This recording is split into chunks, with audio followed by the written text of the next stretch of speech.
पता है वो बगल वाली विमला काकी थी ना, आज फिर कह रही थी बड़ी शान से कि उनके बेटे ने उनके लिए और उनकी बहू के लिए बनारसी साड़ी खरीदी है, वो भी रेशमी झिलमिलाती कढ़ाई वाली।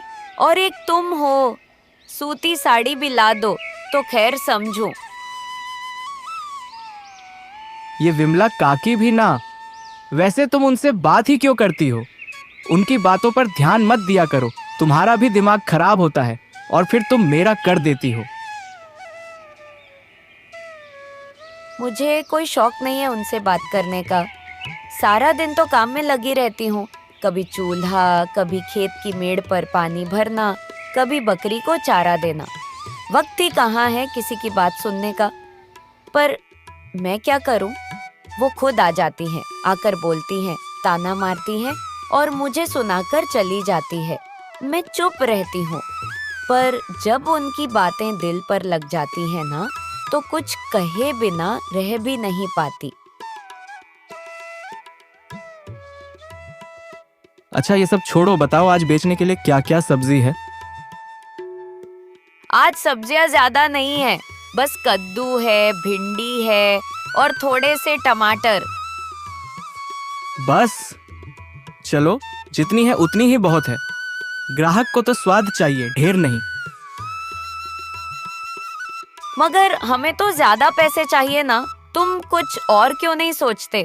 तुम्हारी बेटी भी है, उसकी भी पढ़ाई लिखाई का खर्चा है, किताबें, यूनिफॉर्म, ट्यूशन, सब कुछ बढ़ गया है आजकल।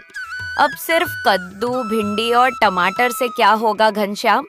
कभी लगता है तुम थोड़ा और मेहनत करो या कोई और रास्ता निकालो, ताकि हम भी खुलकर जी सकें और हमारी बिटिया को भी कभी किसी के आगे हाथ न फैलाना पड़े। चलो, मुझे जाने दो, बात की बाद में देख लेंगे। अभी से क्यों इतना परेशान हो रही हो? हर बात का वक्त होता है लता। अभी सब्जियां बेचकर जो मिलेगा उसी से काम चला लेंगे, अगली बार कुछ और सोचेंगे। लता और घनश्याम दोनों गांव के साधारण से परिवार से हैं।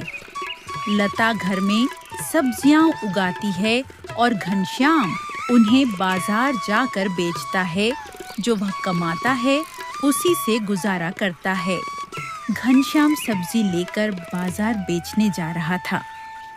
गांव की कच्ची गलियों से सब्जियों का ठेला धीरे धीरे सरक रही था। अभी वो चौपाल के पास पहुंचा ही था कि सामने से विमला काकी का बेटा रमेश आता दिखा। अरे घनश्याम भैया, निकल पड़े सुबह सुबह सब्जियों का ठेला लेकर। वैसे कितना कमा लेते हो इन सब्जियों को बेचकर? बस इतना कि घर का चूल्हा जल जाए और बिटिया की किताबें बंद ना हो।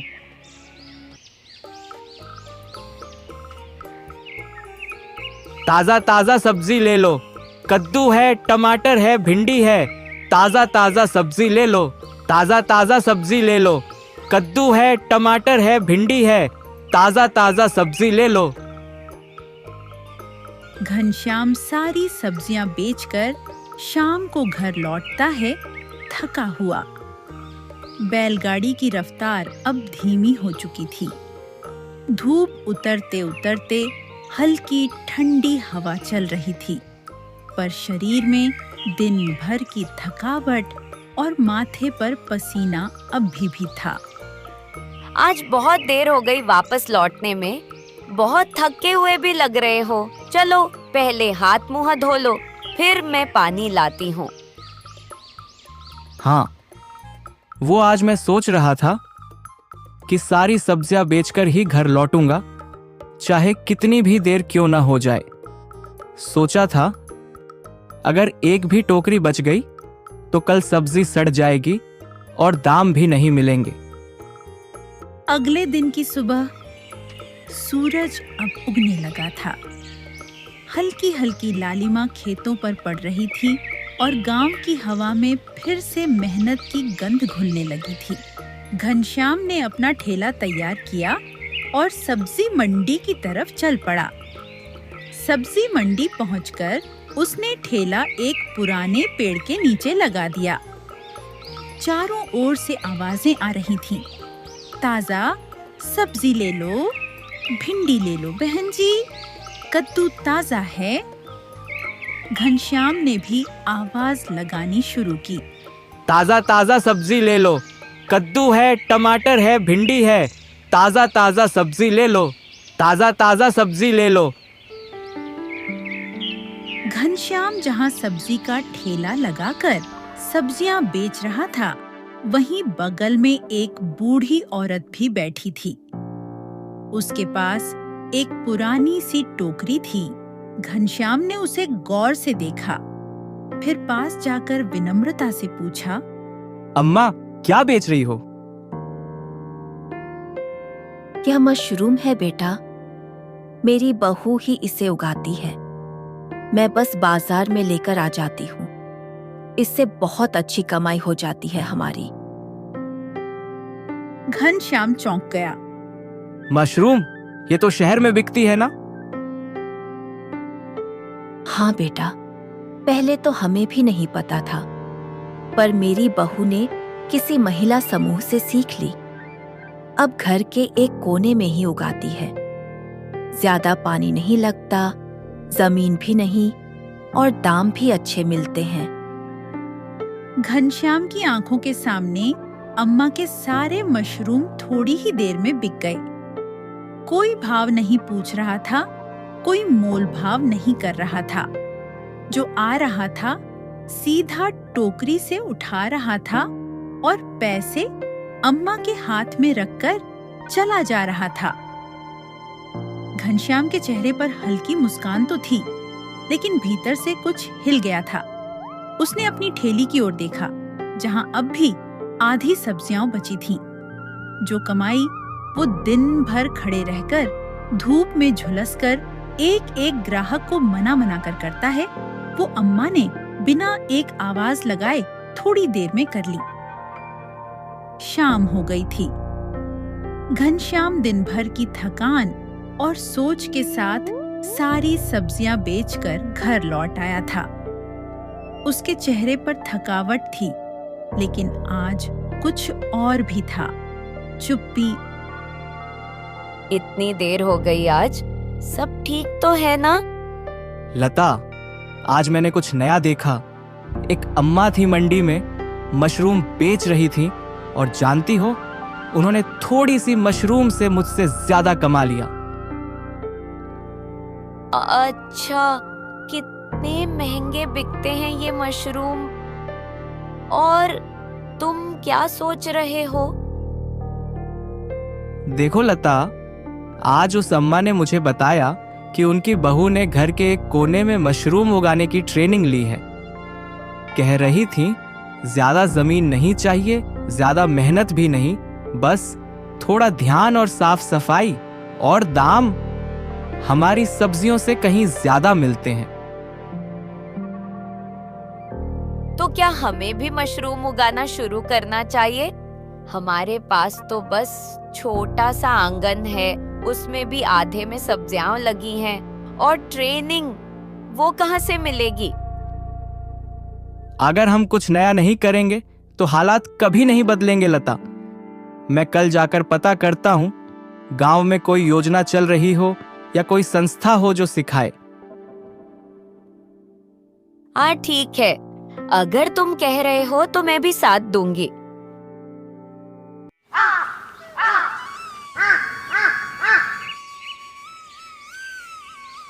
घनश्याम फिर से सब्जी लेकर मंडी पहुंचा था, लेकिन इस बार उसकी निगाहें मशरूम की टोकरी नहीं, बूढ़ी काकी को ढूंढ रही थीं। कुछ ही देर में वो दिख गईं, वहीं पुरानी सी टोकरी, वहीं शांति से बैठी हुई, और कुछ ग्राहक मशरूम खरीदते हुए। काकी, एक बात कहनी है। हाँ बेटा, बोलो। काकी, आप तो बहुत अच्छा मशरूम बेच लेती हो, क्या आप मुझे भी सिखा सकती हो? मैं और मेरी लता भी मशरूम उगाना चाहते हैं। अरे बेटा, क्यों नहीं? हम तो यही चाहते हैं कि और लोग भी सीखें। चलो, मैं तुम्हें अपनी बहू के पास लेकर चलती हूँ।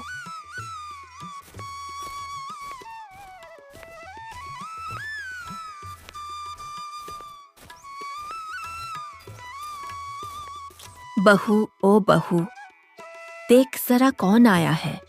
थोड़ी ही देर में एक सादी सी साड़ी पहने, गंभीर और स्नेही चेहरा ली एक औरत बाहर आई। बहू, ये है घनश्याम। मंडी में सब्जी बेचता है। इसे मशरूम उगाने में दिलचस्पी है। तू तो जानती ही है, तू ही सिखा दे इसे। आइए ना, आइए, मैं दिखाती हूँ कि कैसे उगाते हैं। बहुत आसान है, बस साफ सफाई और ध्यान की जरूरत होती है। वो घनश्याम को अंदर ले गई। वहाँ उसने एक छोटा सा कमरा दिखाया, जहाँ नमी बनाए रखने के लिए बोरी लटकाई गई थी। नीचे कुछ बैग रखे थे, जिनमें सफेद रंग के छोटे छोटे मशरूम उग रहे थे।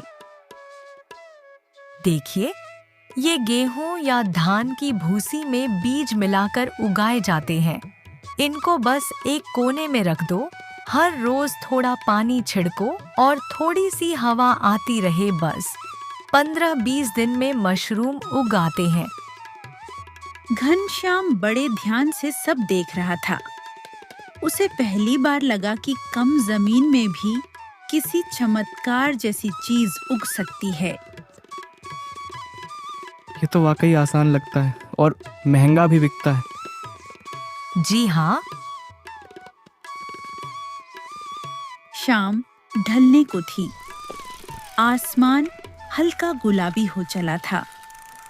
घनश्याम धीरे धीरे घर की ओर लौट रहा था, थका हुआ नहीं, बल्कि अंदर से उत्साह और उम्मीद से भरा हुआ।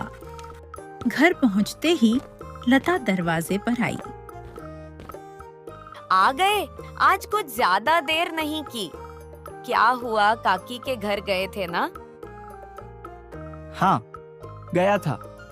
और सुनो, ये जो मैं लाया हूँ ना, ये है हमारे नए जीवन की शुरुआत। ये क्या है? मशरूम के बीज हैं।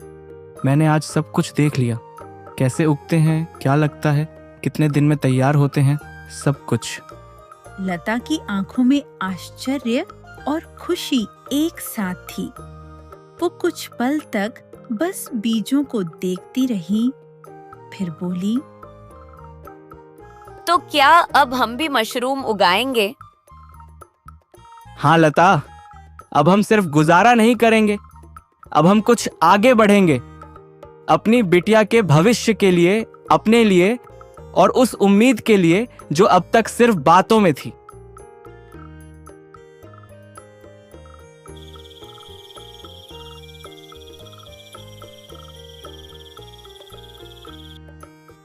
अगली सुबह घनश्याम जल्दी उठ गया था। लता ने चूल्हे पर चाय चढ़ा दी थी और छोटी सी बिटिया अब भी सो रही थी। आज से हम कुछ नया शुरू कर रहे हैं लता। चलो आंगन को साफ कर लें, वहीं से शुरुआत करेंगे। लता ने सिर हिलाया और दोनों मिलकर झुक गए। आंगन की जमीन समतल की गई, पुराने बोरे धोकर सुखाए गए, बांस की पुरानी टोकरियां निकाली और एक कोना तैयार किया गया जहां नमी बनी रहे और धूप ज्यादा न पहुंचे। मिट्टी नहीं लगती इसमें? नहीं, बस भूसी चाहिए और नमी। मैंने कल सब नोट किया था। बीज मिल गए हैं, अब बस धैर्य और मेहनत चाहिए। थोड़ी ही देर में दोनों ने पुराने अनाज की भूसी को पानी में भिगोया, उसमें मशरूम के बीज मिलाए और फिर कपड़े और बोरियों में भरकर किनारे सजा दिए। 20 दिन बीत चुके थे। आंगन के कोने में रखे बोरों में अब भी मशरूम का कोई निशान नहीं था। हर सुबह घनश्याम उठकर बोरों को देखता, हल्का पानी छिड़कता, ध्यान से नमी और तापमान देखता, लेकिन सफेद मशरूम की उम्मीद अब भी अधूरी थी। लता धीरे धीरे चिंता में डूबती जा रही थी। रसोई में रखने को अनाज कम था, बिटिया की कॉपी खत्म हो चुकी थी और सब्जियों का ठेला भी अब कई दिनों से बंद था। एक रात जब सब सो रहे थे, घनश्याम चुपचाप आंगन में बैठा था। उसने थैला टटोला, उसमें बस कुछ सिक्के थे। अब तो जेब भी खाली हो चली है। क्या सच में कुछ गलती हो गई मुझसे? लो पानी पी लो। और हाँ, ऐसे उदास मत हो। तुमने कोई गलत काम नहीं किया, मेहनत की है और मेहनत कभी बेकार नहीं जाती। थोड़ी देर और सही। लता, मैं बस चाहता था कि कुछ अलग करूं। हमारी बिटिया को वो सब मिले जो हमें नहीं मिला। मुझे तुम पर भरोसा है घनश्याम। फसल देर से ही सही, लेकिन आएगी जरूर। अगली सुबह का सूरज कुछ अलग सा था। हल्की सी ठंडी हवा चल रही थी। आंगन में चिड़ियों की चहचहाहट जरा ज्यादा थी। लता रसोई में थी और घनश्याम रोज की तरह चुपचाप बोरों के पास जा बैठा। पर आज जब उसने पहली बोरी का कपड़ा हटाया, उसकी आंखें फैल गईं।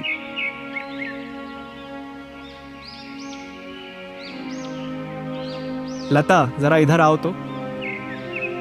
लता चौंक कर भागी भागी आई।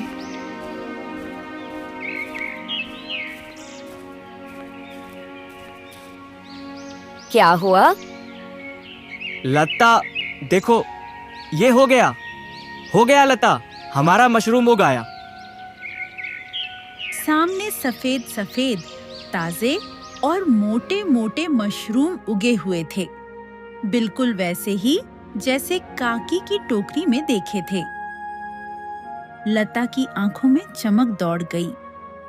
वो कुछ बोल नहीं पाई, बस बोरी के पास बैठ गई और हाथ से मशरूमों को छूने लगी, मानो कोई सपना देख रही हो।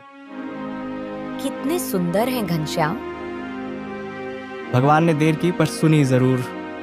अगली सुबह घनश्याम ने मशरूमों को बहुत प्यार से तोड़ा, साफ किया, छांटा और ठेले पे सजा दिया। सुनो, दाम कम मत लेना, यह मेहनत का फल है।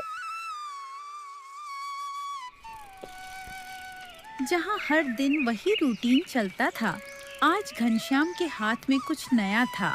लोगों ने देखा, वाह घनश्याम भैया, आज तो ताजे ताजे मशरूम हैं। बिल्कुल ताजा है। कितने के दे रहे हो भैया मशरूम?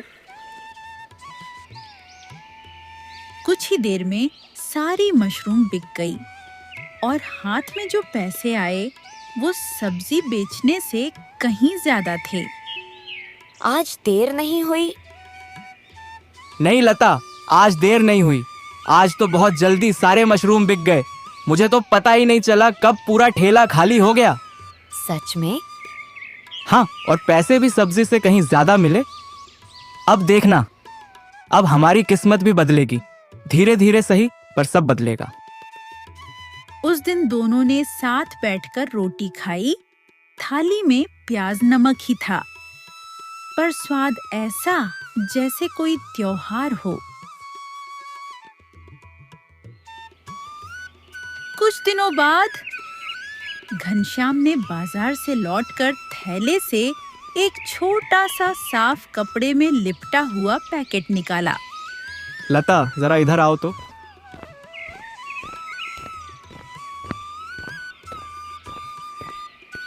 क्या हुआ? सब खैरियत? घनश्याम ने धीरे से वह पैकेट उसके हाथ में रख दिया। एक सुंदर लाल रंग की बनारसी साड़ी। तुम ये हमारे लिए लाए हो? हाँ, जब उस दिन तुमने कहा था ना, एक सूती साड़ी भी ले आओ तो खैर समझूं, तब मन में ठान लिया था। पहली कमाई की सबसे प्यारी चीज तुम्हारे लिए ही लाऊंगा। उस शाम लता ने वही साड़ी पहन ली। उसकी सादगी में पहली बार श्रृंगार दिखा। अब तो लगती हो असली बनारसी रानी। दोनों एक दूसरे को देखकर मुस्कुराए और मन ही मन ये वादा किया, अब पीछे नहीं देखेंगे, अब जीवन सिर्फ आगे की ओर है। Thanks for watching. Please like, share and do subscribe my channel.